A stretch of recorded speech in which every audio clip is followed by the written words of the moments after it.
Alhamdulillah ya. Belum. Bismillahirrahmanirrahim. Masailu fi zakatin na'am. Beberapa masalah tentang zakat peternakan, zakat hewan. Masalah yang pertama, fi jami'i zakawatin na'ami yajibu ikhrajul unsa illa fi khamsi masailah. Di dalam zakat peternakan yang wajib dikeluarkan itu adalah yang betina. Jadi kalau kita zakatnya kambing berarti kambing betina. Kalau zakatnya unta, unta betina. Zakat sapi, sapi betina yang dikeluarkan. Yang dikeluarkan untuk zakat itu ya, itu harus betina. Kecuali di dalam 5 masalah. Itu boleh perempuan. Nah, jangan bilang perempuan, boleh betina ya, boleh betina. Masalah yang pertama, fi khamsin minal ibil, jika memiliki 5 ekor unta. Masih ingat kemarin 5 ekor unta zakatnya 1 ekor kambing. Nah itu boleh ikhrajul zakarin minasyiyahi yajuz, boleh mengeluarkan 1 ekor kambing jantan. Jadi kalau kita punya 5 ekor unta, ini kan sudah nisab ya, sudah nisab. Jadi nisab itu apa? Batas minimal harta yang wajib dizakati, kadar ukuran minimal harta yang wajib dizakati. Unta minimal 5 ekor unta zakatnya 1 ekor kambing. Nah kambing di sini boleh jantan, boleh betina. Enggak mesti betina, boleh jantan. Yang kedua, fi khamsin wa ishrina minal ibili, jika memiliki 25 ekor unta. Aturannya kalau punya 25 ekor unta, zakatnya 1 ekor unta apa? Bintu labun. Bintu itu kan betina. Unta bintu labun adalah unta yang umurnya berapa tahun? 1 tahun apa 2 tahun? 1 tahun. Apa 2 tahun? 2 tahun. Nah kalau punya 25 ekor unta, zakatnya kan harus 1 ekor unta bintu labun. Nah boleh nggak pakai bintu labun, pakainya ibnu labun. Jadi unta jantan yang umurnya 2 tahun ya, boleh, nggak apa-apa, mafi muskilah.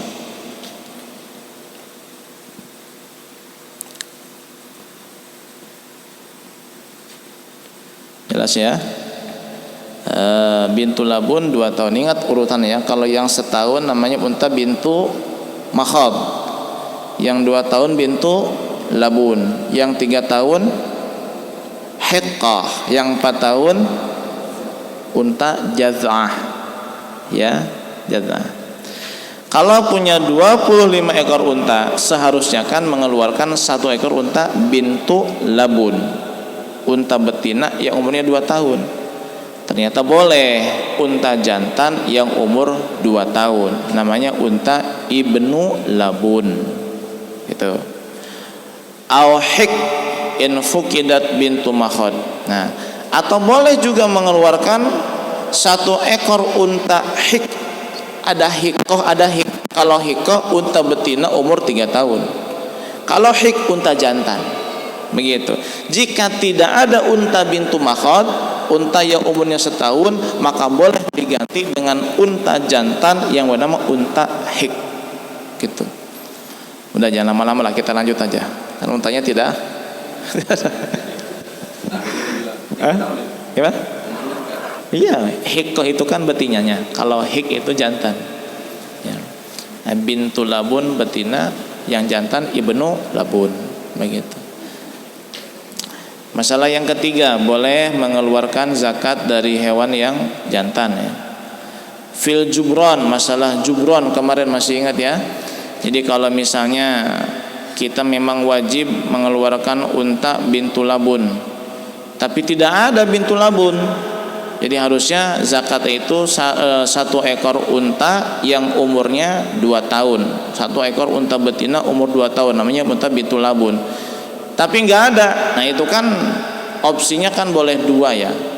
Pertama apa? Kita ngasih unta yang di bawahnya, di bawah bintu labun unta bintu makhod.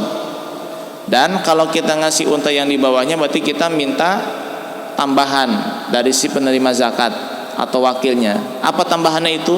2 ekor kambing atau 20 dirham uang perak. Nah, ketika kita ngambil tambahan 2 ekor kambing itu boleh 2 ekor kambing jantan, nggak mesti betina. Begitu. Next, lanjut. Fi salasina minal baqar. Ketika memiliki 30 ekor sapi, itu zakatnya boleh tabi' atau tabi'ah. 1 ekor sapi ya, jantan atau 1 ekor sapi betina yang umurnya berapa? Setahun ya, tabi'ah, setahun. Yang kelima, idza kanatil an'amul lati 'indahu kullu dhukuran. Jika memang binatang ternaknya semuanya jantan, maka kita zakatnya pun jantan. Nggak mesti kita sengaja beli ke pasar betina buat zakat, nggak perlu, udah jantan keluarin. Nah, itulah 5 masalah boleh kita mengeluarkan zakat dari hewan yang jantan ya. Padahal hukum asalkan harus betina, tapi dalam 5 masalah ini boleh yang jantan dikeluarkan. Beda dengan masalah kurban ya. Kalau kurban mah ya mau jantan mau betina boleh, cuman yang lebih utama yang jantan begitu ya. Yang betina juga boleh, asalkan jangan betina yang sedang hamil apa ngandung ya, yang sedang ngisi lah. Takut kesopanan ngomongnya gitu. Ngebunting. Kenapa? Kalau hewan yang sedang bunting ada yang mengatakan tidak boleh jadi kurban ya, ada yang mengatakan tidak boleh jadi kurban.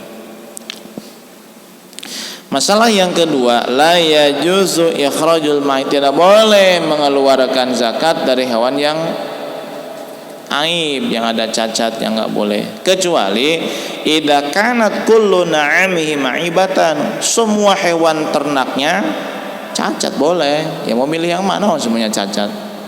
Boleh. Wa mithlu dalikal maridah, begitu juga yang sakit, enggak boleh ya.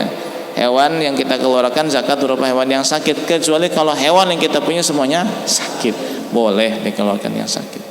Masalah yang ketiga, la yajuzu ikhrajus shaghir. Tidak boleh mengeluarkan yang kecil, illa idza kanat kullu na'amihi sigharan. Kecuali jika seluruh hewan ternaknya kecil, boleh ya. Nah, masalah yang keempat, yustaratu, disyaratkan ba'da bulughi nisab, setelah mencapai nisab. Dan nisabnya kan beda-beda ya. Kalau unta dari bilangan berapa? 5. Kalau sapi mulai dari angka sapi 30. Kalau kambing dari mulai angka 40. Nah, ketika hewan ini sudah mencapai nisab, itu jangan langsung dizakati. Harus apa? Mudiyu haulin kamilin mutawalin fi mulkihi. Harus setahun secara nyambung berada di bawah kepemilikannya. Misalnya nih, punya 40 kambing mulai dari bulan 1 Dzulhijjah. Bulan Ramadan masih punya 35, bulan Syawal masih punya 39. 1 Dzulhijjah itu punya 40 kambing. Dari situlah mulai hitungan haul setahun. Terus 40, jangan sampai kurang nih 40 nih. Terus sampai tahun berikutnya kalau masih tetap 40 itu kambing wajib dizakati. 40 kambing zakatnya 1 ekor kambing. Begitu. Jadi itu namanya haul. Jadi haul itu mulai hitungan setelah nisab. Jangan salah paham. Jadi mulai haul itu dari nisab. Kalau belum nisab belum mulai hitungan setahun. Jelas ya, antara nisab dengan haul. Nisab itu kadar harta yang wajib dizakati minimal ya. Haul setahun. Kapan mulai hitungan haul? Dari nisab. Kalau sudah mulai nisab baru hitungan setahun. Belum nisab meskipun bertahun-tahun dia belum zakat. Belum nisab kok. Gitu. Illa fin nataji, kecuali anak dari hewan yang sudah nisab itu hitungannya ikut induknya. Ya, misalnya begini nih. Seseorang memiliki 120 ekor kambing. Wa natajat wahidatun minhunna qabla tamamil hauli syatan. Sebelum setahun ada salah satu induk dari kambing tersebut beranak 1 ekor kambing. Sedangkan induknya semuanya ada yang 120 itu. Ya. 120 kambing milik seseorang. Sebelum setahun, belum setahun nih, salah satu daripada indukan yang 120 itu beranak, satu ekor kambing kecil. Berarti sekarang jumlah kambingnya berapa? 121. Ketika pas 1 tahun, zakatnya berapa? 2 ekor kambing atau 1 ekor kambing? Ingat, kambing dari mulai 40 sampai 120 zakatnya berapa? 1. 121 sampai 200 berapa? 2. Sekarang dia punya misalnya nih 120 kambing, taruhlah seminggu lagi mau haul. Ini indukannya beranak 1 doang nih beranaknya nih. Yang lainnya pada mandul kali ya. Ya. Yang beranak cuma 1 nih. Maka sekarang jumlahnya 121. Sampai seminggu nih anak yang baru lahir hidup. Berarti sekarang kambingnya 121. Apakah zakatnya tetap 1 kambing karena menghitung induk yang 120, atau zakatnya 2 karena menghitung anak kambing yang 1 itu? Karena kalau 120 kan masih 1. Kalau 121 kan 2. Nah, apakah zakatnya 2 atau 1? Jawabannya 2. Kenapa 2? Karena anak kambing itu hitungan nisabnya adalah mulai dari hitungan induknya. Bukan baru seminggu hitungannya, tapi dari induknya. Induknya kan udah hampir setahun. Maka ini anaknya hitungnya sama, udah hampir setahun. Seminggu pas setahun, berarti anak yang baru seminggu ini hitungannya sudah setahun. Karena ngikutin induknya. Itu kalau memang jumlah indukannya itu sudah nisab. Lain halnya kalau jumlah indukannya belum nisab, nggak bisa, harus tunggu nisab dulu. Misalnya seseorang punya 39 ekor kambing ya, 39 ekor kambing misalnya nih. Kemudian nih menjelang 1 tahun, dari mulai 1 Dzulhijjah 39 terus sampai bulan apa? Dzulqa'dah, seminggu lagi mau Dzulhijjah, ini 1 indukan kambing melahirkan, beranak. Jumlahnya berapa? 40. Nah, ini ketika masuk 1 Dzulhijjah belum wajib zakat. Kenapa? Karena baru nisab kan? Seminggu kepada 1 Dzulhijjah kan baru nisab. Berarti baru hitungan setahun dari seminggu sebelum 1 Dzulhijjah itu, ketika pas jumlah 40. Jadi bukan hitungan dari tahun kemarin, bukan. Karena kan belum nisab yang 39 itu. Jelas ya? Jadi anakan indukan kambing ini dihitung dari mulai haul induknya kalau memang jumlah kambingnya sudah mencapai nisab tanpa anak yang baru lahir itu. Kalau jumlah indukannya kambing itu belum nisab, ketika salah satu dari mereka beranak kemudian nisab, maka anak yang baru lahir hitungannya dari mulai lahir itulah, ketika sudah mencapai nisab baru mulai hitungan 1 tahun, bukan dari pertama memiliki jumlah kambing tersebut atau sapi tersebut. Jelas ya? Paham? Kok liar sih? Betina.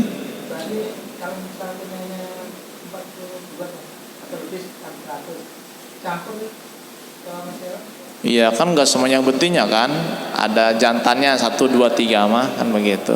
Itu dihitung semuanya dihitung. Jadi masuk indukan di sini ya termasuk dengan jantannya begitu. Ya, enggak indukannya doang, maksudnya dengan jantannya. Karena kan nggak mungkin ya jeruk makan jeruk. Harus ada pejantannya. Nah, masalah yang kelima adalah masalah khultoh. Apa khultoh?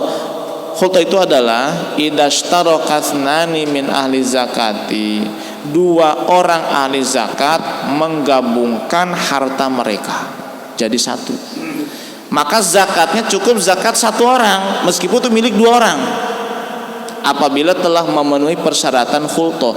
Jadi khultoh itu 2 orang ahli zakat mencampurkan harta mereka. Karena sudah dicampurkan hartanya, maka ketika wajib zakat itu harta cukup dikeluarkan harta seolah-olah milik 1 orang, ya enggak masing-masing. Jelas ya? Meskipun itu harta punya dua orang, tapi ketika zakatnya nggak masing-masing, itu zakatnya seperti zakat satu orang begitu. Nah, masalah khultoh ini ada beberapa kasus ya, terutama dalam masalah zakat peternakan. Terkadang khultoh ini meringankan kedua-duanya, seperti kasamani nasyatan bainahuma binisbi. Ada dua orang ahli zakat, ada dua orang yang wajib zakat. Berarti kan dia sudah punya hewan yang sudah nisab ya. Satu orang punya 40 kambing, temannya punya 40 kambing. Ini kan masing-masing wajib zakat kan. Ketika hewan itu disatukan, udah kita join lah, kita kerjasama ya, kita satukan, kita samakan ya, kita gabungkan harta milik kita berdua. Jadi yang 40 kambing dicampur dengan 40 kambing. Jumlahnya berapa? 80. 80 kambing, zakatnya berapa kambing? 1. Ini kan meringankan. Seandainya mereka itu masing-masing, enggak, punya saya 40, kamu 40, jangan dicampur, kan masing-masing zakat. Ketika digabung jumlah 80, zakatnya cuma berapa? 1. Meringankan enggak? Meringankan. Yang seharusnya masing-masing 1, sekarang cukup 1, berarti kan setengah-setengah. Benar enggak? Setengah-setengah gitu. Itu meringankan. Ada juga yang zakat khultoh atau yang masalah khultoh ini memberatkan kedua belah pihak. Contoh, karba'ina bainahuma binisbi. Ada dua orang ahli zakat, yang satu punya kambing 20, temannya punya 20. Kemudian digabungkan. Wajib zakat enggak tuh? Wajib. Berapa zakatnya? 1. Seandainya tidak digabungkan, wajib zakat enggak? Enggak lah. Gara-gara digabungin wajib zakat. Memberatkan enggak tuh? Memberatkan secara zahir ya.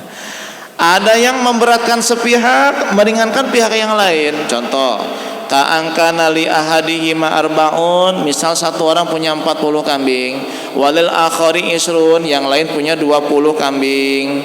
Fal wajibu syatun 'alal awwali sulusaha wa 'alasani sulusuha walawin faroda la wajabat syatun 'alal awwali dunasani. Satu orang punya 20 kambing, yang lainnya punya 40. Ketika digabungkan wajib zakat. Berapa zakatnya? 1. Ketika tidak digabungkan, yang wajib zakat yang punya berapa? 40. Yang 20 kan enggak. Ketika saya enggak gabung sama Anda, saya enggak wajib zakat. Tapi ketika gabung, kita wajib zakat. Seolah-olah persentasenya berapa?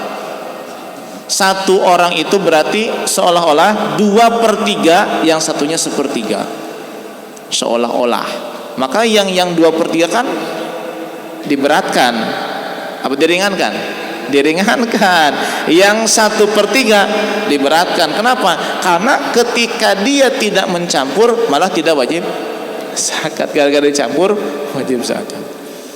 Makanya kalau mau campur kambing, lihat dulu nih memberatkan apa meringankan begitu. Nah, ada masalah yang keempat. Kadang-kadang la tufidu wa la tadur, tidak memberatkan, tidak menguntungkan. Misalnya ada 200 ekor kambing milik dua orang, masing-masing punya 100. Ya, yang ini punya 100, temannya punya 100, digabung jadi 200. Berapa zakatnya? 1 apa 2? 2. Seandainya dipisah, kan masing-masing tetap wajib zakat. Yang ini 100 berapa? 1. Yang ini 100, 1. Digabungkan 2, ya berarti kan 1-1. Itu enggak memberatkan, enggak meringankan. Nah, masalah khultoh ini yang kita sebutkan tadi itu berlaku di dalam zakat peternakan, tapi dengan syaratnya. Kalau syarat tidak terpenuhi maka tidak sah. Mana syaratnya nih yang penting nih? Pertama, masrabul masyiyati, tempat minum hewan ternak. Yang kedua, masrahuha, tempat penggembalaannya. Yang ketiga, marahuha, tempat istirahatnya. Yang keempat, ra'iha, penggembalanya. Yang kelima adalah pahluha, pejantannya. Wa mahallu halbiha, yang keenam adalah tempat memerah susunya. Itu yang 6 harus 1, jangan dibedain. kandangnya harus dibuat satu, kemudian yang gembalanya harus cuma satu orang atau dua, tapi nggak dibedakan, mengurus semuanya begitu. Kemudian kandangnya harus satu, tempat gembalanya harus satu, jangan dibeda-bedain. Tempat memerah susu seandainya pun diperas harus satu, bahkan pejantannya pun harus satu. Di sini bukan cuma satu doang, artinya harus, ya kalau dua ya itu saja, berarti jangan dibedain. Artinya untuk misalnya 120 kambing, pejantannya misalnya 2, ya 2 itu untuk semuanya, dihitung berarti kan sah.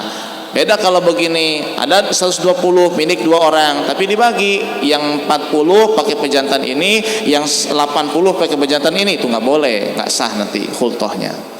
Jadi harus disamakan ya, kandangnya sama ya, dibuat satu ya tunggal, kemudian penggembalanya, pejantannya, dan keenam hal yang saya sebutkan tadi. Nah, apakah khultoh ini hanya berlaku dalam masalah peternakan? Jawabannya tidak. Wa tutasawwarul khiltatu fi zakati tijarati wa naqdi, termasuk zakat perdagangan dan naqd. Naqd itu emas dan perak, berlaku masalah khultoh. Jadi boleh dalam masalah dagang ini kita join sama orang. Saya punya modal 100 juta, Anda punya modal 100 juta, kita gabung, kita dagang bareng, kerja bareng, ngelola bareng bersama. Ini pun namanya khultoh sama. Nah, apakah di dalam masalah khultoh ketika zakat tijarah ini nanti masalah zakatnya ada yang meringankan, memberatkan? Ya sama presentasinya dengan yang tadi itu. Ya misalnya begini, ada orang punya emas, berapa emasnya? Cuman 50 gram. 50 gram. Wajib zakat nggak tuh? Nggak wajib zakat. Ada orang yang punya emas 85 gram, wajib zakat tuh, udah nisab. Digabungin nih, digabungin. Maka zakatnya tetap zakat 2,5%. Tapi kan yang 50 gram dirugikan. Kenapa? Gara-gara ia gabung sama orang, wajib zakat. Seandainya tidak gabung, nggak wajib zakat kan? Itu. Ya. Syaratnya juga sama ya. Cuman 2, tapi kalau dalam masalah perdagangan ataupun emas dan perak, yaitu ittihadul makan wal haris, tempatnya harus sama dan penjaganya pun harus sama. Jadi security-nya sama, kemudian tempat menyimpan barangnya pun harus sama. Lalu masalah khiltoh di dalam zakat pertanian, apakah berlaku? Berlaku ya.